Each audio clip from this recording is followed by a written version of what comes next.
भंडारा जिल्ह्यातील तुमसर तालुक्यात चोरीच्या दुचाकीची मोठ्या प्रमाणावर विक्री होत असल्याची माहिती मिळताच क्राईम ब्रांच नागपूर शहर युनिट क्रमांक 5चे DCP राहुल माकणीकर यांच्या मार्गदर्शनात नागपूर पोलिसांनी राबवलेल्या विशेष मोहिमेत गोबरवाही व तुमसर येथून प्रत्येकी 2 आरोपींना ताब्यात घेतले असून त्यांनी दिलेल्या माहितीच्या आधारे तुमसर परिसरातून 50च्या जवळपास चोरीच्या मोटारसायकली जप्त करण्यात आल्या आहेत।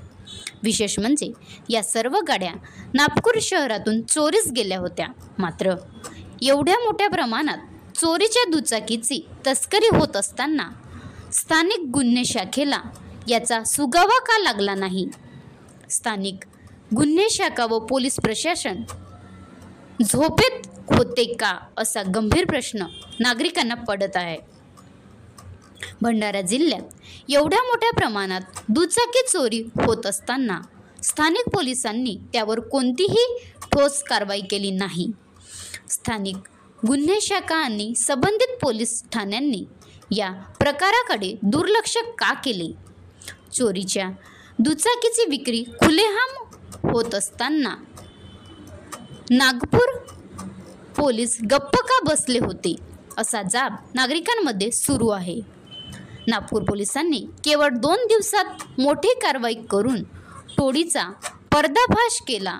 यावरून स्थानिक पोलिसांचे अपयश स्पष्ट होत असून या घटनेनंतर पोलिसांनी आपल्या जबाबदाऱ्या योग्यरित्या पार पाडल्या असत्या तर एवढ्या मोठ्या प्रमाणावर चोरीच्या गाड्या विक्रीस निघाल्याच नसत्या। या प्रकरणाची उच्चस्तरीय चौकशी करण्याची मागणी नागरिकांकडून होत आहे।